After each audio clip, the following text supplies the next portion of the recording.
ನೀವು ಈ ಆರ್ಟಿಕಲ್ ನೋಡಿ, India's top 1% income wealth share has been reached historical high.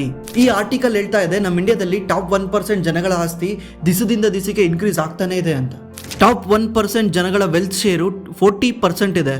ಅದೇ ಬಾಟಮ್ 50% ಜನಗಳ ವೆಲ್ತ್ ಶೇರು ಕೇವಲ 6.4% ಇದೆ. ಈಗ ಎಕ್ಸಾಂಪಲ್ಗೆ ನಮ್ಮ ಇಂಡಿಯಾನ ₹100 ಬೆಲೆ ಬಾಳುತ್ತೆ ಅನ್ಕೊಳ್ಳಿ. ಅದೇ ಥರ ನಮ್ಮ ಇಂಡಿಯಾದಲ್ಲಿ 100 ಜನ ಇದ್ದಾರೆ ಅಂದರೆ ಅದರಲ್ಲಿ ಕೇವಲ ಒಬ್ಬ ನಮ್ಮ ಇಂಡಿಯಾದು ₹40 ಓನ್ ಮಾಡಿದ್ದಾನೆ. ಅಂದರೆ 40% ನಮ್ಮ ದೇಶದ ಆಸ್ತಿನ ಕೇವಲ ಒಬ್ಬ ಓನ್ ಮಾಡಿದ್ದಾನೆ. ಅದೇ ರೀತಿ ಇನ್ನು ಕೆಳಗಡೆ ಇರೋ 50 ಜನ ನಮ್ಮ ದೇಶದ ಆಸ್ತಿನಲ್ಲಿ ಕೇವಲ ₹6 ಓನ್ ಮಾಡಿದ್ದಾರೆ. ಅಂದರೆ 6% ಆಫ್ ದಿ ವೆಲ್ತ್ನ ಇನ್ನು ಉಳಿದಿರೋ ದೇಶದ 50% ಜನ ಓನ್ ಮಾಡಿದ್ದಾರೆ. ಇಷ್ಟೊಂದು ಇನ್ಇಕ್ವಾಲಿಟಿ ಯಾಕಿದೆ? ಯಾಕೆ ಬಡವರು ಆಗ್ತಾನೆ ಹೋಗ್ತಾ ಇದ್ದಾರೆ, ಶ್ರೀಮಂತರಾಗ್ತಾನೆ ಹೋಗ್ತಾ ಇದ್ದಾರೆ? ಇದಕ್ಕೆಲ್ಲ ಯಾವ ರಾಜಕಾರಣಿಗಳು ಕಾರಣ? ಮೋದಿ ಕಾರಣನ, ಸಿದ್ದರಾಮಯ್ಯ ಕಾರಣನ? ನಾವು ದುಡ್ಡಿರೋರು ದುಡ್ಡು ಮಾಡ್ತಾನೆ ಹೋಗ್ತಿದ್ದಾರೆ, ನಾವು ಬಡವ್ರು ಆಗ್ತಾನೆ ಹೋಗ್ತಾ ಇದೀವಿ ಅಂತ ದುಡ್ಡು ಮಾಡೋರನ್ನ ಹೇಟ್ ಮಾಡಿಕೊಂಡು ಅವ್ರ ಬಗ್ಗೆ ಕೆಟ್ಟದಾಗ ಮಾತಾಡ್ಕೊಂಡು ಹಿಂಗೆ ಇದ್ದೀವಿ. ಇದು ನಿನ್ನೆ ಮೊನ್ನೆಯಿಂದ ಆಗ್ತಿರೋ ಪ್ರೋಸೆಸ್ ಅಲ್ಲ, ಲಾಸ್ಟ್ 50 ವರ್ಷದಿಂದನೂ ಇದೇ ಆಗ್ತಿರೋದು. ಇದು ಬರೀ ನಮ್ಮ ಇಂಡಿಯಾದ ಕತೆ ಅಲ್ಲ, ಇಡೀ ವರ್ಲ್ಡೇ ಇದೇ ಥರನೇ ನಡೆಯೋದು. ಹಾಗಿದ್ರೆ ನಾವು ಈ ಥರ ನ್ಯೂಸ್ ಕೇಳಿದಾಗಲೆಲ್ಲ ಬರೀ ಎಮೋಷನ್ ಆಗಿ ಇನ್ನೊಬ್ರನ್ನ ಹೇಟ್ ಮಾಡಿಕೊಂಡು ಇನ್ನೊಬ್ರನ್ನ ಬ್ಲೇಮ್ ಮಾಡಿಕೊಂಡೇ ನಮ್ಮ ಜೀವನ ನಡೆಸ್ಕೊಂಡು ಬಂದರೆ ನಾವು ಯಾವಾಗ ಟಾಪ್ 1% ಆಗೋದು? ಅವ್ರ ಪ್ಲೇಸ್ನ ನಾವು ರೀಚ್ ಮಾಡಬೇಕಂದ್ರೆ ಅವರು ಯಾವ್ಯಾವ ದಾರಿನಲ್ಲಿ ನಡೆದಿದ್ದಾರೆ ಅನ್ನೋದನ್ನು ನಾವು ಫಾಲೋ ಮಾಡ್ಕೊಂಡು ಬರಬೇಕು, ಅವ್ರನ್ನ ಕಾಪಿ ಮಾಡಬೇಕು. 100% ಕಾಪಿ ಮಾಡೋಕ್ಕಾಗಲಿಲ್ಲದ್ರು 10% ಆದರೂ ನಾವು ಕಾಪಿ ಮಾಡಿ ಇವತ್ತಲ್ಲ ನಾಳೆ ನಾವು ಇಂಡಿಯಾದ ಟಾಪ್ 1% ಪ್ರಜೆಗಳಾಗ್ತೀವಂತ ನಾವು ಗೋಲ್ ಇಟ್ಕೊಂಡು ಕೆಲಸ ಮಾಡಬೇಕು. ಇದ್ರೆ ನಾವು ಈ ಶ್ರೀಮಂತರನ್ನ ಕಾಪಿ ಮಾಡೋದು ಹೇಗೆ? ಈ ಶ್ರೀಮಂತರು ಹೇಗೆ ದುಡ್ಡು ಮಾಡ್ತಾರೆ? ಅದು ಹೇಗೆ ಇವ್ರದ್ದು ದಿಸದಿಂದ ದಿಸಕ್ಕೆ ವೆಲ್ತ್ ಜಾಸ್ತಿನೇ ಆಗ್ತಾ ಹೋಗ್ತಾ ಇರುತ್ತೆ? ಅದನ್ನು ನಾವು ಮಾಡಬೇಕಂದ್ರೆ ಏನು ಮಾಡಬೇಕು? ಇದ್ರ ಬಗ್ಗೆ ಪ್ರತಿಯೊಂದು ನಾವು ಈ ವಿಡಿಯೋದಲ್ಲಿ ತಿಳ್ಕೋಣ.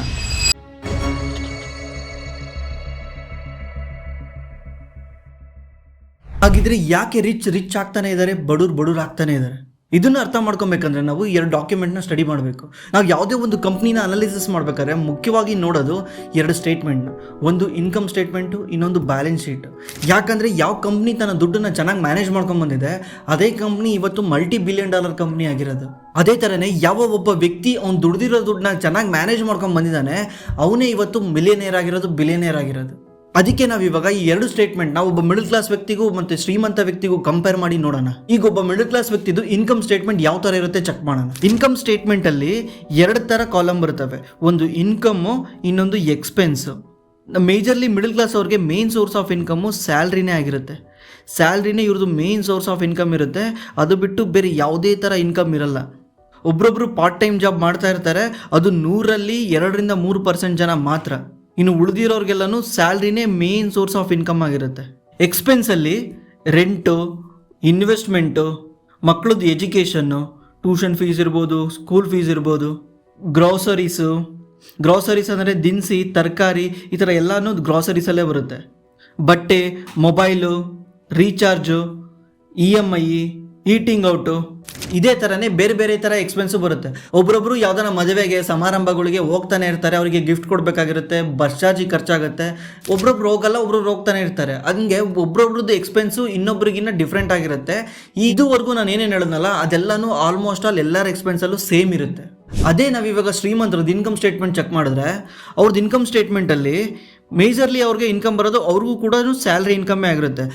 ಯಾರೇ ಒಬ್ಬ ಕಂಪ್ನಿ ಓನರ್ ಆಗಿರಲಿ, ಕಂಪ್ನಿ ಅವನದೇ ಆಗಿದ್ರು ಕೂಡ ಅವ್ನ ಕಂಪ್ನಿಯಿಂದ ಸ್ಯಾಲ್ರಿ ವಿಡ್ರಾ ಮಾಡ್ತಿರ್ತಾನೆ. ಅದೇ ಅವನಿಗೆ ಮೇನ್ ಸೋರ್ಸ್ ಆಫ್ ಇನ್ಕಮ್ ಆಗಿರುತ್ತೆ. ಯಾಕಂದರೆ ನೀವು ಎಂಥ ದೊಡ್ಡ ಶ್ರೀಮಂತರನ್ನು ನೋಡಿ, ಮುಖೇಶ್ ಅಂಬಾನಿ ಇರ್ಬೋದು, ಕಂಪ್ನಿಗಳು CEO ಇರ್ಬೋದು, ಅವರೆಲ್ಲರಿಗೂ ಸ್ಯಾಲ್ರಿ ಬರ್ತಾ ಇರುತ್ತೆ. ಯಾಕಂದರೆ ಲೈಫ್ ಸ್ಟೈಲ್ ನಡೆಸೋಕ್ಕೆ ಸ್ಯಾಲ್ರಿ ವಿಡ್ರಾ ಮಾಡ್ತಿರ್ತಾರೆ. ಇನ್ನು ಉಳಿದಿರೋ ದುಡ್ಡು ಕಂಪ್ನಿನಲ್ಲೇ ರೀಇನ್ವೆಸ್ಟ್ ಮಾಡಿ ಕಂಪ್ನಿನ ಗ್ರೋ ಮಾಡೋಕ್ಕೆ ಟ್ರೈ ಮಾಡ್ತಿರ್ತಾರೆ. ಅದು ಬಿಟ್ಟರೆ ಅವ್ರಿಗೆ ರೆಂಟಲ್ ಇನ್ಕಮ್ ಇರುತ್ತೆ, ಡಿವಿಡೆಂಟ್ ಇನ್ಕಮ್ ಇರುತ್ತೆ, ಯಾವ್ದಾನ ಸೈಡ್ ಹಸಲ್ ಇರುತ್ತೆ. ಸೈಡ್ ಹಸಲ್ ಅಂದರೆ ಇವ್ರು ಯಾರಿಗಾನ ಮೆಂಟರ್ಶಿಪ್ ಕೊಡ್ತಿರ್ತಾರೆ, ಕನ್ಸಲ್ಟ್ ಮಾಡ್ತಿರ್ತಾರೆ, ಅದರಿಂದ ಅವ್ರಿಗೆ ಇನ್ಕಮ್ ಬರ್ತಾ ಇರುತ್ತೆ. ಆಮೇಲೆ ಇವ್ರು ಯಾವ್ದಾನ ಕಂಪ್ನಿ ಮೇಲೆ ಇನ್ವೆಸ್ಟ್ ಮಾಡಿ ಅದನ್ನು ಸೇಲ್ ಮಾಡ್ತಾರಲ್ವಾ, ಆ ಸೇಲ್ ಮಾಡಿರೋ ದುಡ್ಡು ಕೂಡ ಬರ್ತಾ ಇರುತ್ತೆ. ಈ ಥರ ಇವ್ರಿಗೆ 5ರಿಂದ 6 ಥರ ಇನ್ಕಮ್ ಸೋರ್ಸಸ್ ಇರುತ್ತೆ. ಎಕ್ಸ್ಪೆನ್ಸ್ ಹೆಂಗಿರುತ್ತೆ? ಎಕ್ಸ್ಪೆನ್ಸು ನಮ್ಮ ಮಿಡಲ್ ಕ್ಲಾಸ್ ಅವ್ರಿಗೆ ಹೆಂಗಿರುತ್ತೋ ಸೇಮ್ ಅದೇ ಥರನೇ ಇರುತ್ತೆ. ಯಾಕಂದರೆ ಅವರು ಕೂಡ ಮನುಷ್ಯರೇ. ರೆಂಟ್ ಏನಿರುತ್ತೆ, ರೆಂಟು ಓನ್ ಮನೆ ಇರ್ಬೋದು, ಅವ್ರಿಗೆ ರೆಂಟ್ ಇರಲ್ಲ. ಗ್ರಾಸರಿನೂ ಸೇಮಾ, ಅವರು ಕೂಡ ರೇಷನ್ ತರಿಸ್ಲೇಬೇಕು ಊಟ ಮಾಡೋಕ್ಕೆ, ತಿಂಡಿ ತಿನ್ನೋಕ್ಕೆಲ್ಲನೂ. ಅವರು ಕೂಡ ಇನ್ವೆಸ್ಟ್ ಮಾಡ್ತಾರೆ, ಅವ್ರಿಗೂ ಕೂಡ ಮಕ್ಕಳು ಎಜುಕೇಷನ್ ಮಾಡಿಸ್ಲೇಬೇಕು, ಅವರು ಕೂಡ ಬಟ್ಟೆ ಹಾಕ್ಕೊಳ್ಲೇಬೇಕು, ಅವರು ಕೂಡ ಮೊಬೈಲ್ ತೊಗೊಳ್ಲೇಬೇಕು, ಅವರು ಕೂಡ ರೀಚಾರ್ಜ್ ಮಾಡಲೇಬೇಕು, ಅವರು ಕೂಡ ಹೊರಗಡೆ ಹೋಗಿ ಯಾವಾಗನ ಊಟ ಮಾಡಲೇಬೇಕು, ಅವರು ಕೂಡ ಕಾರ್ ಲೋನ್ ತಗೊಂಡಿರ್ತಾರೆ, ಹೋಮ್ ಲೋನ್ ತಗೊಂಡಿರ್ತಾರೆ, ಅವ್ರಿಗೂ ಕೂಡ EMI ಇರುತ್ತೆ. ಒಂದೇ ಒಂದು ನಮಗೂ ಅವ್ರಿಗೂ ಏನು ವ್ಯತ್ಯಾಸ ಅಂದರೆ ಅವರು ಇನ್ಶೂರೆನ್ಸ್ನ ಬೈ ಮಾಡಿರ್ತಾರೆ, ನಾವು ಇನ್ಶೂರೆನ್ಸ್ನ ಬೈ ಮಾಡಿರಲ್ಲ. ನಾವು ಇನ್ಶೂರೆನ್ಸ್ನ ಬೈ ಮಾಡಿರ್ತೀವಿ ಯಾವ ಥರ ಅಂದರೆ ನಾರ್ಮಲಿ ಟ್ರೆಡಿಷನಲ್ ಇನ್ಶೂರೆನ್ಸ್ ಇಷ್ಟು ಕಟ್ಟೋದ್ರೆ ಅಷ್ಟು ಬರುತ್ತೆ, ಅಷ್ಟು ಕಟ್ಟೋದ್ರೆ ಇಷ್ಟು ಬರುತ್ತೆ ಅನ್ನೋ ಇನ್ಶೂರೆನ್ಸ್ ಬೈ ಮಾಡಿರ್ತೀವಿ. ಅವರು ಇನ್ಶೂರೆನ್ಸ್ನ ಎಡ್ಜ್ ಮಾಡೋಕ್ಕೋಸ್ಕರ ಬೈ ಮಾಡಿರ್ತಾರೆ. ಎಡ್ಜಿಂಗ್ ಅಂದರೆ ನೀವು ಸುಮ್ಮನೆ ಒಂದು ಎಕ್ಸಾಂಪಲ್ ತಗೊಳ್ಳಿ, ನಿಮ್ಮ ಹತ್ರ ಒಂದು 10 ಲಕ್ಷ ರೂಪಾಯಿ ನೆಟ್ವರ್ತ್ ಇದೆ. ನೆಟ್ವರ್ತ್ ಅಂದರೆ ಏನು ಎತ್ತ ಅಂತ ನಾನು ಇದೇ ವಿಡಿಯೋದಲ್ಲಿ ಮುಂದೆ ಎಕ್ಸ್ಪ್ಲೇನ್ ಮಾಡ್ತೀನಿ, ಸ್ವಲ್ಪ ವೆಯ್ಟ್ ಮಾಡಿ. ನಿಮ್ಮ ಹತ್ರ ಒಂದು 10 ಲಕ್ಷ ರೂಪಾಯಿ ನೆಟ್ವರ್ತ್ ಇದೆ. ಈ ದುಡ್ಡನ್ನ ನಿಮಗೆ ಸಂಪಾದನೆ ಮಾಡೋಕ್ಕೆ 5 ರಿಂದ 6 ವರ್ಷ ಟೈಮ್ ಹಿಡಿದಿದೆ. ಈ ದುಡ್ಡನ್ನ ನೀವು ಉಳಿಸ್ಕೊಂಡು ಹೋಗ್ಬೇಕಂದ್ರೆ ನೀವು ಅದಕ್ಕೆ ಎಡ್ಜಿಂಗ್ ಮಾಡಬೇಕು. ಎಡ್ಜಿಂಗ್ ಮಾಡಬೇಕಂದ್ರೆ ನೀವೊಂದು ಇನ್ಶೂರೆನ್ಸ್ನ ಬೈ ಮಾಡಬೇಕು. ಯಾವ ಥರ ಇನ್ಶೂರೆನ್ಸು? ನಾರ್ಮಲಿ ನಮಗೆ ಯಾವುದೇ ಒಂದು ಸಡನ್ ಖರ್ಚು ಬರೋದು ಅದು ಹಾಸ್ಪಿಟಲ್ ಖರ್ಚು. ಇನ್ನು ಯಾವುದೇ ಒಂದು ಖರ್ಚು ನಮಗೆ ಸಡನ್ಲಿ ಬರಲ್ಲ. ಎಕ್ಸಾಂಪಲ್, ನಿಮ್ಮದು ಒಂದು ಸ್ಕೂಲ್ ಫೀಸ್ ಇರ್ಬೋದು. ಸ್ಕೂಲ್ ಫೀಸು ನಿಮಗೆ ಗೊತ್ತಿರುತ್ತೆ, ನನ್ನ ಮಗ ಅಥವಾ ಮಗಳು ಫಸ್ಟ್ ಸ್ಟ್ಯಾಂಡರ್ಡ್ ಹೋಗ್ತಾರೆ, ಜೂನಲ್ಲಿ ದುಡ್ಡು ಕಟ್ಟಬೇಕಾಗುತ್ತೆ. ಅದೇ ಥರ ಅವರು ಕಾಲೇಜ್ಗೆ ಹೋಗ್ಬೇಕಾದ್ರೆ ನಾನು ಈ ಟೈಮಲ್ಲಿ ಕಾಲೇಜ್ ಫೀಸ್ ಕಟ್ಟಬೇಕಾಗುತ್ತೆ ಅಂತ ನಿಮಗೆ ಮುಂಚೆನೇ ಗೊತ್ತಿರುತ್ತೆ. ಅದಕ್ಕೋಸ್ಕರ ನೀವು ಪ್ಲ್ಯಾನ್ ಮಾಡಿರ್ತೀರ. ಇದು ಯಾವಾಗಲೂ ಸಡನ್ಲಿ ಆಗಲ್ಲ. ನಮ್ಮ ಲೈಫಲ್ಲಿ ಸಡನ್ಲಿ ಆಗೋದು ಅದು ಆರೋಗ್ಯದ ವಿಚಾರದಲ್ಲಿ ಮಾತ್ರ. ಆ ಟೈಮಲ್ಲಿ ನಾವೇನಾದರೂ ಒಂದು ಹಾಸ್ಪಿಟಲ್ಗೆ ಹೋಗಿ ಅಡ್ಮಿಟ್ ಆದರೆ 3 ರಿಂದ 4 ಲಕ್ಷ ರೂಪಾಯಿ ಏನಾದರೂ ಖರ್ಚಾದರೆ ಅವಾಗ ಏನಾಗುತ್ತೆ ಹೇಳಿ, ನಿಮ್ಮ ನೆಟ್ವರ್ತ್ 10 ಲಕ್ಷದಿಂದ ವಾಪಸ್ 6 ಲಕ್ಷಕ್ಕೆ ಬರುತ್ತೆ. ಈ ನೆಟ್ವರ್ತ್ನ ಮತ್ತೆ 10 ಲಕ್ಷಕ್ಕೆ ತಗೊಂಡೋಗ್ಬೇಕಂದ್ರೆ ನಿಮಗೆ ಅಲ್ಲಿಂದ ಮತ್ತೆ 3-4 ವರ್ಷ ಬೇಕಾಗುತ್ತೆ. ಅದಕ್ಕೇ ಎಡ್ಜಿಂಗ್ ಆಗಿ ನಮ್ಮ ಹತ್ರ ಒಂದು ಹೆಲ್ತ್ ಇನ್ಶೂರೆನ್ಸ್ ಇರಬೇಕು. ಈ ಹೆಲ್ತ್ ಇನ್ಶೂರೆನ್ಸ್ ಏನು ಮಾಡುತ್ತೆ ಅಂದರೆ ಆ ಟೈಮಲ್ಲಿ ನಮಗಾಗೋ ಹಾಸ್ಪಿಟಲ್ ಖರ್ಚನ್ನ ಈ ಹೆಲ್ತ್ ಇನ್ಶೂರೆನ್ಸ್ ಕಂಪ್ನಿ ಬೇರ್ ಮಾಡುತ್ತೆ. ನಮಗೆ ಯಾವುದೇ ಥರ ತಲೆನೋವು ಇರಲ್ಲ. ಅದಕ್ಕೆ ನಾವೇನು ಮಾಡಿರ್ತೀವಿ, ಫಸ್ಟಿಗೆ ಸ್ವಲ್ಪ ಪ್ರೀಮಿಯಂ ಪೇ ಮಾಡಿರ್ತೀವಿ. ಎಷ್ಟು? ನಾರ್ಮಲಿ ಒಂದು 30 ವರ್ಷದ ಹುಡುಗಂಗೆ ಅವ್ನಿಗೆ ಫ್ಯಾಮಿಲಿ ಇದೆ ಅಂದರೆ ಅವನು ಮತ್ತು ಹೆಂಡತಿ ಮಕ್ಕಳು ಸೇರಿ ಒಂದು 7 ರಿಂದ 8 ಸಾವಿರ ರೂಪಾಯಿ ಪೇ ಮಾಡಿದ್ರೆ ಅವ್ನಿಗೊಂದು ಹೆಲ್ತ್ ಇನ್ಶೂರೆನ್ಸ್ ಸಿಗುತ್ತೆ. ಈ ಹೆಲ್ತ್ ಇನ್ಶೂರೆನ್ಸು ನಮಗೆ ಬರೋ ಅನ್ಸೀನ್ ಎಕ್ಸ್ಪೆನ್ಸ್ನ ಕಡಿಮೆ ಮಾಡುತ್ತೆ. ಅಂದರೆ ಸಡನ್ನಾಗಿ ಬರೋ ಎಕ್ಸ್ಪೆನ್ಸ್ ಏನೇನಿರ್ತಾವಲ್ಲ ಅದನ್ನು ಇದು ತಡೆಗಟ್ಟುತ್ತೆ. ಅದಕ್ಕೆ ನಾವು ಇದನ್ನು ಎಡ್ಜಿಂಗ್ ಅಂತ ಕರಿತೀವಿ. ನೀವೇನಾದರೂ ಹೆಲ್ತ್ ಇನ್ಶೂರೆನ್ಸ್ನ ಬೈ ಮಾಡಬೇಕಿದ್ರೆ ನಮ್ಮ ಡಿಸ್ಕ್ರಿಪ್ಷನಲ್ಲಿ ಪಾಲಿಸಿ ಬಜಾರ್ ಲಿಂಕ್ ಇರುತ್ತೆ, ಅದನ್ನು ಯೂಸ್ ಮಾಡ್ಕೊಂಡು ನೀವು ಬೈ ಮಾಡ್ಬೋದು. ನೀವು ಪಾಲಿಸಿ ಬಜಾರ್ ಥ್ರೂ ಬೈ ಮಾಡಿದ್ರೆ ನಿಮ್ಗೆ ಏನು ಪ್ರಯೋಜನ ಅಂದರೆ ನೀವು ಒಂದು ಇನ್ಶೂರೆನ್ಸ್ನ ಇನ್ನೊಂದು ಇನ್ಶೂರೆನ್ಸ್ ಜೊತೆ ಕಂಪೇರ್ ಮಾಡ್ಬೋದು. ಯಾವ ಇನ್ಶೂರೆನ್ಸ್ ಚೆನ್ನಾಗಿದೆ, ಯಾವ ಕಂಪ್ನಿ ಇನ್ಶೂರೆನ್ಸ್ ಚೆನ್ನಾಗಿದೆ ಅಂತ. ಆಮೇಲೆ ನೀವು ಯಾವುದೇ ಕಮಿಷನ್ ಪೇ ಮಾಡ್ದಲೇ ಆನ್ಲೈನ್ ಪ್ರೈಸಲ್ಲೇ ನೀವು ಇನ್ಶೂರೆನ್ಸ್ನ ಬೈ ಮಾಡ್ಬೋದು. ನಿಮಗೆ ಆನ್ಲೈನಲ್ಲಿ ಬೈ ಮಾಡೋಕ್ಕೆ ಏನಾದರೂ ಭಯ ಆದರೆ ನೀವು ಅವ್ರ ಎಕ್ಸಿಕ್ಯೂಟಿವ್ನ ಮನೆ ಕರೆಸ್ಕೊಂಡು ಎಕ್ಸ್ಪ್ಲೈನ್ ಮಾಡಿಸ್ಕೊಂಡು ಆಮೇಲೆ ನೀವು ಇನ್ಶೂರೆನ್ಸ್ನ ಬೈ ಮಾಡ್ಬೋದು. ಈ ಹೆಲ್ತ್ ಇನ್ಶೂರೆನ್ಸ್ ಬೈ ಮಾಡೋ ಲಿಂಕು ನನ್ನ ಡಿಸ್ಕ್ರಿಪ್ಷನಲ್ಲಿ ಇರುತ್ತೆ. ಆ ಲಿಂಕ್ ಯೂಸ್ ಮಾಡ್ಕೊಂಡು ನೀವೇನಾದರೂ ಬೈ ಮಾಡಿದ್ರೆ ಅಪ್ ಟು 25% ಡಿಸ್ಕೌಂಟ್ ಸಿಗುತ್ತೆ. ಈಗ ನಾವು ಒಬ್ಬ ಮಿಡಲ್ ಕ್ಲಾಸ್ ವ್ಯಕ್ತಿದು ಬ್ಯಾಲೆನ್ಸ್ ಶೀಟ್ನ ಚೆಕ್ ಮಾಡಿದ್ರೆ ಯಾವಾಗಲೂ ಬ್ಯಾಲೆನ್ಸ್ ಶೀಟಲ್ಲಿ 2 ಥರ ಇರುತ್ತೆ, ಒಂದು ಅಸೆಟ್ ಮತ್ತು ಒಂದು ಲಯಬಿಲಿಟೀಸ್ ಅಂತ. ಅಸೆಟ್ ಅಂದರೆ ಯಾವುದ್ರ ವ್ಯಾಲ್ಯೂ ದಿವಸದಿಂದ ದಿವಸಕ್ಕೆ ಮೇಲೆ ಹೋಗ್ತಾ ಇರುತ್ತೆ, ಆಮೇಲೆ ಅದರಿಂದ ನಮ್ಮ ಜೋಬಿಗೆ ಇನ್ಕಮ್ ಬಂದು ಬೀಳ್ತಾ ಇರುತ್ತೆ, ಅದನ್ನು ನಾವು ಅಸೆಟ್ ಅಂತ ಕರಿತೀವಿ. ಲಯಬಿಲಿಟಿ ಅಂದರೆ ಯಾವುದರಿಂದ ನಮಗೆ ದುಡ್ಡು ಖರ್ಚಾಗ್ತಾ ಇದೆ, ಎವ್ರಿ ಮಂತ್ ದುಡ್ಡು ಖರ್ಚಾಗ್ತಾ ಇದೆ, 6 ತಿಂಗಳಿಗೊಂದ್ಸಲ ದುಡ್ಡು ಖರ್ಚಾಗ್ತಾ ಇದೆ ಅಂದರೆ ಅದನ್ನು ನಾವು ಲಯಬಿಲಿಟಿ ಅಂತೀವಿ. ಲಯಬಿಲಿಟಿ ಯಾವಾಗ್ಲೂ ದಿವಸದಿಂದ ದಿವಸಕ್ಕೆ ಅದ್ರ ವ್ಯಾಲ್ಯೂನ ಕಳ್ಕೊತಾ ಬರುತ್ತೆ.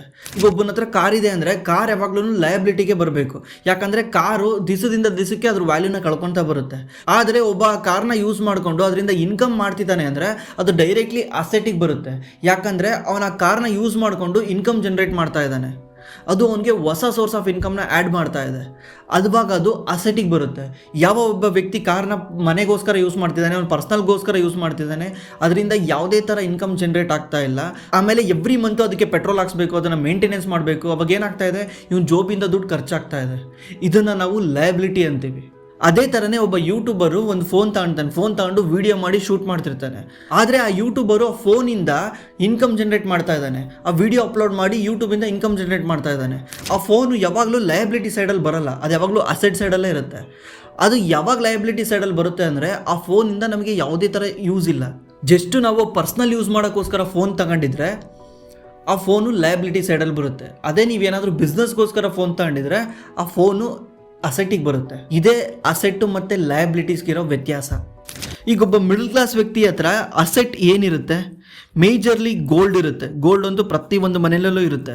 ಇನ್ನೊಂದಿರುತ್ತೆ ರಿಯಲ್ ಎಸ್ಟೇಟ್ ಅಂದರೆ ಸೈಟ್ ಇರುತ್ತೆ. ಅದು ಬಿಟ್ಟರೆ ನಮ್ಮ ಮಿಡಲ್ ಕ್ಲಾಸ್ ಅವ್ರಿಗೆ ಫೇವ್ರೇಟು FD, ಫಿಕ್ಸ್ಡ್ ಡೆಪಾಸಿಟ್ ಅಥವಾ ಪೋಸ್ಟ್ ಆಫೀಸಲ್ಲಿ ದುಡ್ಡು ಹಾಕೋದು, ಇದು ತುಂಬ ಮಾಡ್ತಾರೆ.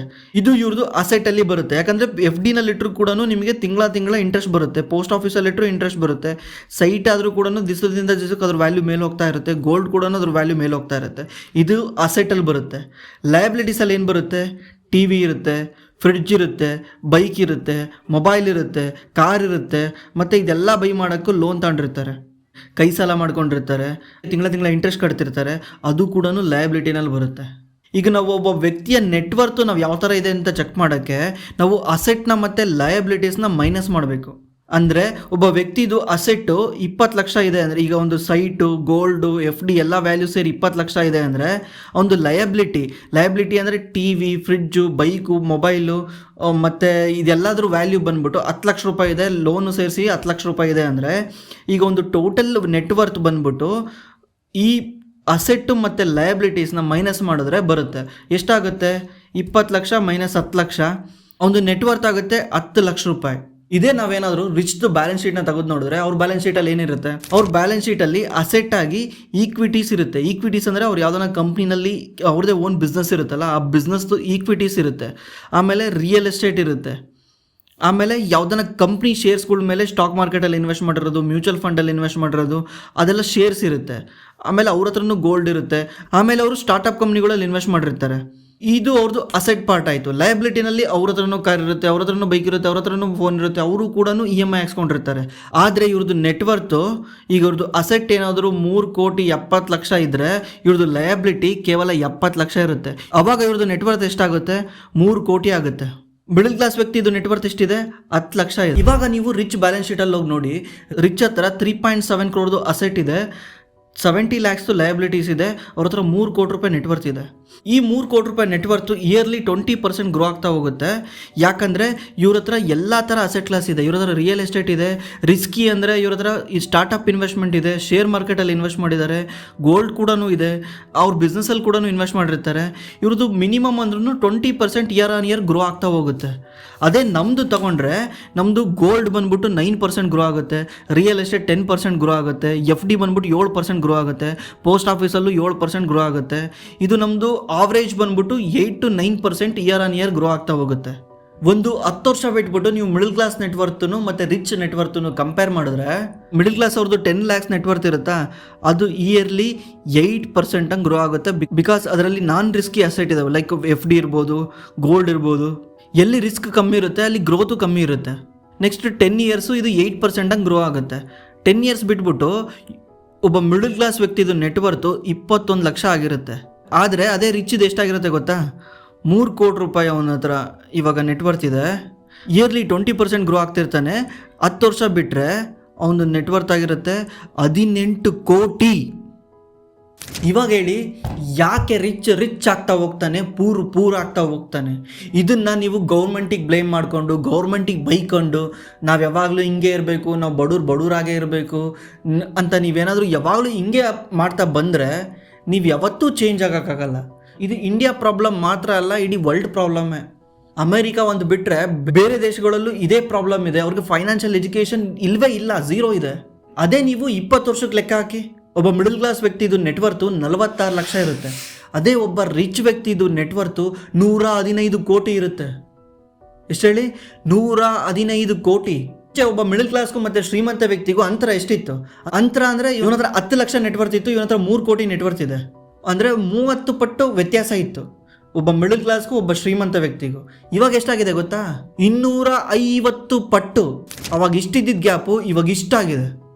ಇಂಪಾಸಿಬಲ್ ನಿಮ್ಮ ಫ್ಯೂಚರ್ ಜನ್ರೇಷನ್ ಇವ್ರನ್ನ ರೀಚ್ ಮಾಡೋದು. ವಾಪಸ್ ನೀವು 1%ಗೆ ಬರೋದು ಇಂಪಾಸಿಬಲ್ ಆಗೋಗುತ್ತೆ. ಯಾಕಂದರೆ ಬಿಕಾಸ್ ಆಫ್ ದಿಸ್. ನಾನು ಇಷ್ಟೋ ತನಕ ಏನು ತೋರಿಸಿದ್ನಲ್ವಾ, ಅದರಿಂದಾನೇ ನಾಳೆ ಅವನೇನಾದರೂ ಅವ್ನಿಗಿಷ್ಟ ಬಂದಿದ್ದ ದುಡ್ಡನ್ನ ಖರ್ಚು ಮಾಡ್ಕೊಂಡು ಅವ್ನು ಇಷ್ಟ ಬಂದಂಗೆ ಲೈಫ್ ಲೀಡ್ ಮಾಡಿದ್ರು ಕೂಡ ಆ ದುಡ್ಡು ಇನ್ನೂ ಬೆಳೀತಾ ಹೋಗ್ತಾ ಇರುತ್ತೆ. ಇದೇ ಥರನೇ ಅವ್ರು ರಿಚ್ ಆಗ್ತಾ ಹೋಗ್ತಾ ಇರ್ತಾರೆ, ನಾವು ಪೂರ್ ಆಗ್ತಾ ಹೋಗ್ತಾ ಇರ್ತೀವಿ. Because we doesn't even know how to take risk ಅಂತ. ರಿಸ್ಕ್ ಅಂದರೆ ನಮಗೆ ಗೊತ್ತಿಲ್ಲ. ನಮ್ಮ ಫ್ಯಾಮಿಲಿನಲ್ಲೆಲ್ಲ ನಮಗೇನು ತಲೆಗೆ ತುಂಬೋದು? Get a government job, get a one very good job. ಯಾಕಂದರೆ ನಮಗೆ ರಿಸ್ಕ್ ತೊಗೊಳಕ್ಕೆ ಇಷ್ಟ ಇಲ್ಲ. ಬಿಕಾಸ್ ನಮಗೆ ಎವ್ರಿ ಮಂತ್ ತಿಂಗಳ ಸ್ಯಾಲ್ರಿ ಬರ್ತಿರಬೇಕು, ಹಂಗಿದ್ರೆ ನೀನು ಸೇಫ್ ಅಂತ ಇವ್ರು ಕನ್ಸಿಡರ್ ಮಾಡ್ತಾರೆ. ಇಲ್ಲ ಅಂದರೆ ನೀನು ಸೇಫ್ ಆಗಿಲ್ಲ.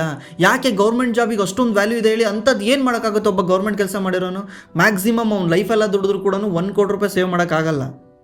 ಏನಕ್ಕೆ ಗೌರ್ಮೆಂಟ್ ಜಾಬಿಗೆ ಅಷ್ಟೊಂದು ವ್ಯಾಲ್ಯೂ ಇದೆ ಅಂದರೆ ಅವನು ಯಾವುದೇ ಕಷ್ಟದ ಪರಿಸ್ಥಿತಿನಲ್ಲಿ ಕೂಡ ಅವನಿಗೆ ಫಿಕ್ಸ್ಡ್ ಸ್ಯಾಲ್ರಿ ಬರ್ತಾ ಇರುತ್ತೆ ಅಂತ. ಸೆಕ್ಯೂರಿಟಿ.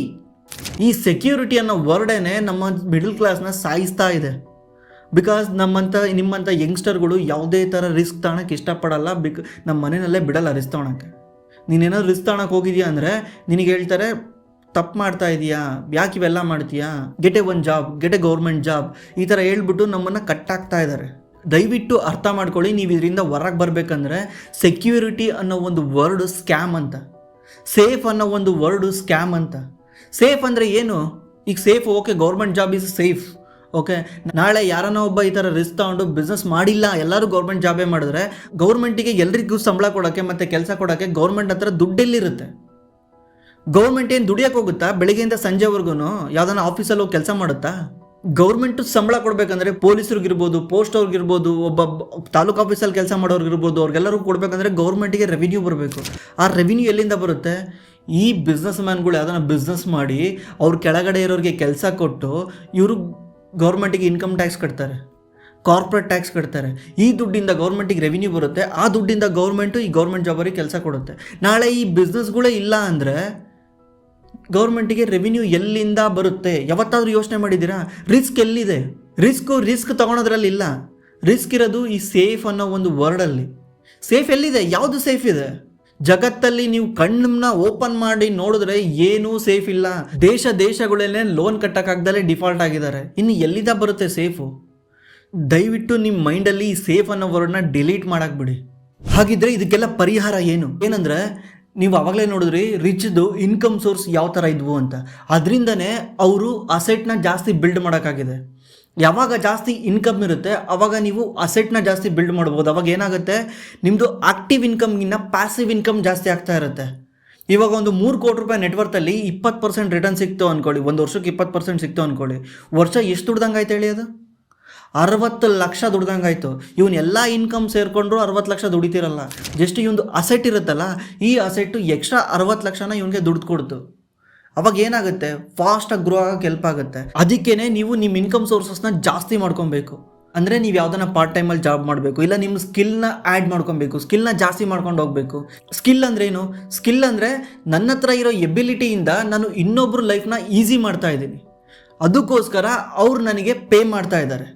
ಅದೇ ಸ್ಕಿಲ್ಲು, ಅದೇ ಜಾಬು. ಈಗ ತುಂಬ ಜನ ಇಂಜಿನಿಯರಿಂಗ್ ಮಾಡಿದ್ದೀನಿ, ನಾನು ಡಿಗ್ರಿ ಮಾಡಿದ್ದೀನಿ, ನಾನು ಅದು ಮಾಡಿದ್ದೀನಿ, ನನಗೆ ಯಾವುದೇ ಥರ ಕೆಲಸ ಸಿಗ್ತಾ ಇಲ್ಲ, ನನಗೆ ಯಾವುದೇ ಥರ ಜಾಬ್ ಸಿಗ್ತಾ ಇಲ್ಲ ಅಂತ ಹೇಳ್ಕೊಂಡು ಅಡ್ಡಾಡ್ತಿರ್ತಾರೆ. ಈಗ ಸುಮ್ಮನೆ ಒಂದು ಕಂಪ್ನಿಯಾಗಿ ಯೋಚನೆ ಮಾಡಿ, ನಂದೇ ಒಂದು ಕಂಪ್ನಿಯಾಗಿ ಯೋಚನೆ ಮಾಡಿ, ನಾನು ಯಾರನ್ನ ಕರ್ಕೊಬೇಕಂದ್ರೆ ಅವ್ನು ನನ್ನ ಕಂಪ್ನಿನಲ್ಲಿ ವ್ಯಾಲ್ಯೂ ಆ್ಯಡ್ ಮಾಡಬೇಕು. ಅವ್ನು ಸರ್ಟಿಫಿಕೇಟ್ ತಗೊಂಡು ನಾನು ಏನು ಮಾಡೋಣ? ಅವ್ನ ಸರ್ಟಿಫಿಕೇಟಿಂದ ನನಗೆ ಯಾರು ಕ್ಲೈಂಟು ನನಗೆ ರೆವಿನ್ಯೂ ಕೊಡಲ್ಲ. ಕ್ಲೈಂಟಿಗೆ ನಾವು ವ್ಯಾಲ್ಯೂ ಆ್ಯಡ್ ಮಾಡಿದ್ರೆ ತಾನೇ ಅವ್ನು ನನಗೆ ರೆವಿನ್ಯೂ ಕೊಡೋದು. ಸರ್ಟಿಫಿಕೇಟು ಸುಮ್ಮನೆ ಶೋ ಮಾಡೋಕ್ಕಷ್ಟೇ ಅದು. ಇದನ್ನೇ ಮಾಡ್ಕೊಂಬಂದು ಹಿಂಗಾಗಿರೋದು. ಅದೇ ಸ್ಕಿಲ್ ಇದ್ದರೆ, ಅದೇ ಅವ್ನು ನನ್ನ ಲೈಫಲ್ಲಿ ಬಂದ್ಬಿಟ್ಟು ವ್ಯಾಲ್ಯೂ ಆ್ಯಡ್ ಮಾಡಿದ್ರೆ ಐ ವಿಲ್ ಪೇ ಮೋರ್, ಜಾಸ್ತಿ ಪೇ ಮಾಡೋಕ್ಕೆ ರೆಡಿ ಇರ್ತೀನಿ ನಾನು. ಯಾಕಂದರೆ ಅವ್ನು ನನ್ನ ಲೈಫ್ನ ಈಸಿ ಮಾಡ್ತಾ ಇದ್ದಾನೆ. ಅದನ್ನೇ ನಾವು ಸ್ಕಿಲ್ ಅಂತ ಹೇಳೋದು. ಈಗ ಎಕ್ಸಾಂಪಲ್ಲು, ನಿಮಗೆ ಒಂದು ಅಡುಗೆ ಮಾಡೋ ಪ್ಯಾಷನ್ ಇದೆ ಅಂದರೆ ನೀವು ಮನೆಗೆ ಬಂದುಬಿಟ್ಟು ಕೆಲಸದಿಂದ ಬಂದುಬಿಟ್ಟು ಮನೆಯಲ್ಲಿ ಅಡುಗೆ ಚೆನ್ನಾಗಿ ಮಾಡ್ತೀರಾ, ಬಿಕಾಸ್ ನಿಮಗೆ ಅಡುಗೆ ಮಾಡೋದ್ರಲ್ಲಿ ಖುಷಿ ಸಿಗುತ್ತೆ. ಇದನ್ನು ನೀವು ಬೇರೆ ಏನಕ್ಕೆ ಬೇಕಿರೋ ಎಕ್ಸಾಂಪಲ್ ತೊಗೊಳ್ಳಿ. ನಾನು ಜಸ್ಟ್ ಅಡುಗೆಗೆ ಮಾಡೋಕ್ಕೆ ಹೇಳ್ತಾ ಇದ್ದೀನಿ, ನೀವು ಇದನ್ನು ಏನಕ್ಕೆ ಬೇಕಿರೋ ಎಕ್ಸಾಂಪಲ್ ತೊಗೊಳ್ಳಿ. ಈಗ ನಿಮಗೆ ಅಡುಗೆ ಮಾಡೋ ಪ್ಯಾಷನ್ ಇದೆ, ನೀವು ಚೆನ್ನಾಗಿ ಅಡುಗೆ ಮಾಡ್ತೀರಾ ಅಂದರೆ ಚೆನ್ನಾಗಿ ಗೋಬಿ ಮಂಚೂರಿ ಮಾಡ್ತೀರಾ, ಒಳ್ಳೊಳ್ಳೆ ಡಿಶಸ್ ಮಾಡ್ತೀರಾ. ಇವಾಗ ನೀವೇನು ಮಾಡ್ತೀರಾ ಹೇಳಿ? ಮನೆಯಲ್ಲಿ ಅಡುಗೆ ಮಾಡಿದ್ರು ಅಂತೂ ನಿಮಗೆ ರೆವಿನ್ಯೂ ಜನ್ರೇಟ್ ಆಗಲ್ವಾ? ಅದರಿಂದ ಏನೂ ಪ್ರಯೋಜನ ಇಲ್ವಾ? ಅದಕ್ಕೆ ನಿಮ್ಮ ಸುತ್ತಮುತ್ತ ಯಾವುದನ್ನ ರೆಸ್ಟೋರೆಂಟ್ ಇರುತ್ತಲ್ಲೋ, ಯಾವುದನ್ನ ಹೋಟ್ಲ್ ಇರುತ್ತಲ್ಲ, ಅವ್ರ ಹತ್ರ ಹೋಗಿ ಕೇಳಿ ನೀವು, ಅಣ್ಣ ನಾನು ಸಂಜೆಯಿಂದ ಬಂದುಬಿಟ್ಟು ನಿಮ್ಮ ಹತ್ರ ಈ ಥರ ಕೆಲಸ ಮಾಡ್ತೀನಿ, ನನಗೆ ಇಷ್ಟು ಕೊಡಿ ಅಷ್ಟು ಕೊಡಿ ಅಂತ ಮುಂಚೆನೇ ಹೋಗಿ ಕೇಳಬೇಡಿ. ದುಡ್ಡಿಗೋಸ್ಕರ ಕೆಲಸ ಮಾಡಬೇಡಿ ಫಸ್ಟ್ಗೆ. ಯಾಕಂದರೆ ಅವ್ನು ನಿಮ್ಗೆ ಏನು ಅಂತಲೇ ಗೊತ್ತಿಲ್ಲ, ಅವ್ನು ಹೆಂಗೆ ನಿಮಗೆ ದುಡ್ಡು ಕೊಡ್ತಾನೆ? ಫಸ್ಟು ಫ್ರೀಯಾಗಿ ಕೆಲಸ ಮಾಡಿ ಅವನಿಗೆ ನೀವೇನು ಅಂತ ತೋರಿಸಿ. ಒನ್ಸ್ ನೀವು ಅವ್ರಿಗೇನಾದರೂ ಇಲ್ಲಪ್ಪ ನನ್ನ ಹತ್ರ ಆ ಥರ ಏನೂ ಜಾಬ್ ಇಲ್ಲ, ಹಂಗಿಲ್ಲ ಅಂದರೆ, ಅಣ್ಣ ನೀವು ದುಡ್ಡೇ ಕೊಡಬೇಡಿ, ನಾನು ಕೆಲಸ ಮಾಡೋದು ನೋಡಿ, ಅಣ್ಣ ದುಡ್ಡೇ ಕೊಡಬೇಡಿ, ನಾನು ಫ್ರೀಯಾಗಿ ಮಾಡ್ತೀನಿ ಅಂತ ನೋಡಿ. ಯಾಕಂದರೆ ನೀವು 1 ತಿಂಗಳು 2 ತಿಂಗಳು ಈ ಥರ ಫ್ರೀಯಾಗಿ ಮಾಡಿದ್ಮೇಲೆ ನಿಮಗೆ ಇದು ಇನ್ವೆಸ್ಟಿಂಗ್ ಟೈಮ್. ನೀವು ಇಲ್ಲಿ ಟೈಮ್ನ ಇನ್ವೆಸ್ಟ್ ಮಾಡ್ತಿದ್ದೀರಾ, ಇದು ನಿಮಗೆ ಫ್ಯೂಚರಲ್ಲಿ ದುಡ್ಡು ಮಾಡಿ ಕೊಡುತ್ತೆ. ನೀವು ಸ್ಟಾರ್ಟಿಂಗ್ನ ಫ್ರೀಯಾಗಿ ಕೆಲಸ ಮಾಡೋದು ಕಲೀರಿ. ಅಲ್ಲಿ ಹೋಗಿ ನೀವು ಅವನ ಹತ್ರ ಈ ಥರ ಕೇಳ್ಕೊತೀರಾ, ಓಕೆ ಮಾಡಿ ಅಂತ ಹೇಳ್ತಾರೆ, ಫ್ರೀಯಾಗಿ ಮಾಡಿ ಅಂದರೆ ಯಾರು ಬೇಡ ಅಂತಾರೆ, ಮಾಡಿ ಅಂತ ಹೇಳ್ತಾರೆ. ನೀವು ನಿಮ್ಮ ಸ್ಕಿಲ್ ಜೊತೆಗೆ ಅಲ್ಲಿ ರೆಸ್ಟೋರೆಂಟಲ್ಲಿ ಯಾವ ಥರ ಅಡುಗೆ ಮಾಡ್ತಾರೆ ಅದನ್ನು ನೋಡಿ ಕಲ್ತ್ಕೊತೀರಾ. ಎರಡನ್ನೂ ಮಿಕ್ಸ್ ಮಾಡಿಬಿಟ್ಟು over A period of time ನೀವು ನಿಮ್ಮ ಸ್ಕಿಲ್ನ ಡೆವಲಪ್ ಮಾಡ್ಕೊಂಡಾಗ ಅವನೇ ಹೇಳ್ತಾನೆ ಹೋಟ್ಲವನು, ನಾನು ಇಷ್ಟು ಸ್ಯಾಲ್ರಿ ಕೊಡ್ತೀನಿ, ತಿಂಗಳು ಡೈಲಿ ಇಷ್ಟು ಕೊಡ್ತೀನಿ, ನೀನು ಮಾಡಪ್ಪ, ಡೈಲಿ 1000 ರೂಪಾಯಿ ಕೊಡ್ತೀನಿ, ನೀನು ಆರಾಮ್ಸೆ ನಮ್ಮ ಹೋಟ್ಲಲ್ಲಿ ಮಾಡಪ್ಪ ಅಂತ ಹೇಳ್ತಾನೆ. ಅವಾಗ ನೀವು ಫ್ರೀ ಟೈಮ್ನ ಆ ಹೋಟ್ಲಲ್ಲಿ ಸ್ಪೆಂಡ್ ಮಾಡಿ ನೀವು ದುಡ್ಡನ್ನ ಜನ್ರೇಟ್ ಮಾಡಿದ್ರಿ. ಹೋಗ್ತಾ 1 ವರ್ಷ ಅಥವಾ 1.5 ವರ್ಷ 2 ವರ್ಷ ಆದಮೇಲೆ ನೀವು ಆ ಸುತ್ತಮುತ್ತ ಎಲ್ಲ ಅಬ್ಸರ್ವ್ ಮಾಡಿದ್ವಿ, ಯಾವ ಥರ ಬಿಸ್ನೆಸ್ ವರ್ಕ್ ಆಗುತ್ತೆ, ಯಾವ ಥರ ರೆಸ್ಟೋರೆಂಟ್ ವರ್ಕ್ ಆಗುತ್ತೆ, ರೆಸ್ಟೋರೆಂಟ್ ಯಾವ ಥರ ರೆವಿನ್ಯೂ ಮಾಡುತ್ತೆ, ಇಲ್ಲಿ ಜನಗಳು ಏನು ಮಾಡ್ತಾರೆ, ಜನಗಳು ಯಾವ ಥರ ಟೇಸ್ಟ್ನ ಜಾಸ್ತಿ ಇಷ್ಟಪಡ್ತಾರೆ, ನೀವೆಲ್ಲನೂ ಇನ್ಪುಟ್ ತಗೊಳ್ಬೇಕು. ಈಗ ಜಾಸ್ತಿ ಗೋಬಿ ಮಂಚೂರಿ ಖರ್ಚಾಗ್ತಾ ಇದೆ ಅಂದರೆ ಈ ಹೋಟ್ಲಲ್ಲಿ ಯಾಕೆ ಗೋಬಿ ಮಂಚೂರಿ ಖರ್ಚಾಗ್ತಾ ಇದೆ? ಯಾಕಂದರೆ ಗೋಬಿ ಮಂಚೂರಿ ಟೇಸ್ಟ್ ಚೆನ್ನಾಗಿದೆ, ಇದೇ ಥರ ಯಾವ್ಯಾವ ಡಿಶ್ ಚೆನ್ನಾಗಿದೆ, ಈ ಥರ ಎಲ್ಲ ನೀವು ಇನ್ಪುಟ್ ತಗೊಂಡು ನೀವು ಒಂದು 2-2.5 ವರ್ಷದಲ್ಲಿ ನೀವೇ ಒಂದು ಸಪ್ರೇಟ್ ರೆಸ್ಟೋರೆಂಟ್ ಸ್ಟಾರ್ಟ್ ಮಾಡಿ. ಯಾಕಂದರೆ ನೀವು ಯಾವುದೇ ಹೋಟ್ಲು ಅಥವಾ ರೆಸ್ಟೋರೆಂಟು ಫ್ಯಾನ್ಸಿ ಆಗಿರಬೇಕು, ಲೈಟ್ ಇರಬೇಕು, ಅದಿರಬೇಕು, ಇವೆಲ್ಲ ಇಲ್ಲ. ಟೇಸ್ಟ್ ಚೆನ್ನಾಗಿರಬೇಕು. ಟೇಸ್ಟ್ ಚೆನ್ನಾಗಿದ್ದರೆ ಜನರೇ ನಿಮ್ಮನ್ನು ಬೆಳೆಸ್ತಾರೆ. ಜನರೇ 150 ಜನದ ಹತ್ರ ಹೋಗಿ ಹೇಳಿ ನಿಮ್ಗೆ ಫ್ರೀ ಮಾರ್ಕೆಟಿಂಗ್ ಮಾಡ್ತಾರೆ. ಅದನ್ನೇ ನಾವು ರೆಫರೆನ್ಸ್ ಮಾರ್ಕೆಟಿಂಗ್ ಅಂತ ಕರಿತೀವಿ. ರೆಫರೆನ್ಸ್ ಮಾರ್ಕೆಟಿಂಗ್ ಮಾಡಿ ನಿಮ್ಮನ್ನು ಬೆಳೆಸ್ತಾರೆ ಜನ. ನೀವು ಜನಗಳಿಗೆ ಕೆಲಸ ಮಾಡೋದು ಕಲೀರಿ, ಕಸ್ಟಮರ್ನ ಸ್ಯಾಟಿಸ್ಫ್ಯಾಕ್ಷನ್ ಮಾಡ್ಸೋದು ಕಲೀರಿ. ಅದು ಹೆಂಗೆ? ಒಬ್ಬರ ಹತ್ರ ಕೆಲಸ ಮಾಡ್ತಾನೆ.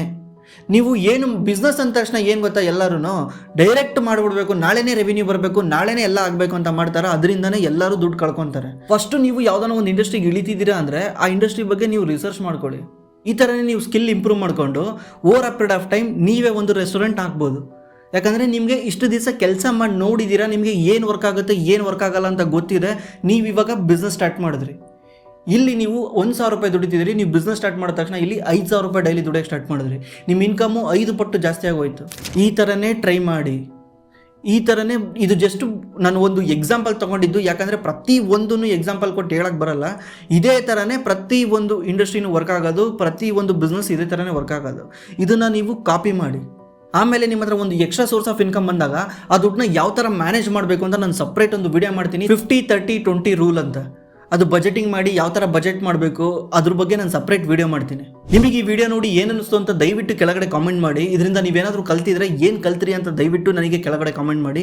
ನನಗೆ ನೆಕ್ಸ್ಟ್ ವಿಡಿಯೋ ಮಾಡೋಕ್ಕೆ ಒಂದು ಮೋಟಿವೇಶನ್ ಸಿಗುತ್ತೆ. ಆಮೇಲೆ ನಿಮಗೆ ಈ ವಿಡಿಯೋ ಇಷ್ಟ ಆದರೆ ದಯವಿಟ್ಟು ಲೈಕ್ ಮಾಡಿ. ತುಂಬ ಜನ ವಿಡಿಯೋ ನೋಡ್ತೀರಾ, ಅದು ಲೈಕೇ ಮಾಡಲ್ಲ. ಲೈಕ್ ಮಾಡಿದ್ರೆ ಈ ವಿಡಿಯೋನ ಯೂಟ್ಯೂಬ್ ಬೇರೆಯವ್ರಿಗೆ ಪುಷ್ ಮಾಡುತ್ತೆ. ಅದರಿಂದ ಬೇರೆಯವ್ರಿಗೂ ಇನ್ಫಾರ್ಮೇಷನ್ ಸಿಕ್ಕಂಗಾಗುತ್ತೆ. ನೀವೇನಾದರೂ ಹೆಲ್ತ್ ಇನ್ಶೂರೆನ್ಸ್ ಬೈ ಮಾಡಬೇಕಂದ್ರೆ ನಮ್ಮ ಡಿಸ್ಕ್ರಿಪ್ಷನಲ್ಲಿ ಪಾಲಿಸಿ ಬಜಾರ್ ಲಿಂಕ್ ಇದೆ. ಅದನ್ನು ಯೂಸ್ ಮಾಡ್ಕೊಂಡು ನೀವು ಹೆಲ್ತ್ ಇನ್ಶೂರೆನ್ಸ್ ಬೈ ಮಾಡ್ಬೋದು. ನೀವೇನಾದರೂ ನಮ್ಮ ಲಿಂಕ್ ಯೂಸ್ ಮಾಡ್ಕೊಂಡು ಬೈ ಮಾಡಿದ್ರೆ ಅಪ್ ಟು 25% ಡಿಸ್ಕೌಂಟ್ ಸಿಗುತ್ತೆ. Thanks for watching. ಮತ್ತೆ ಸಿಗೋಣ.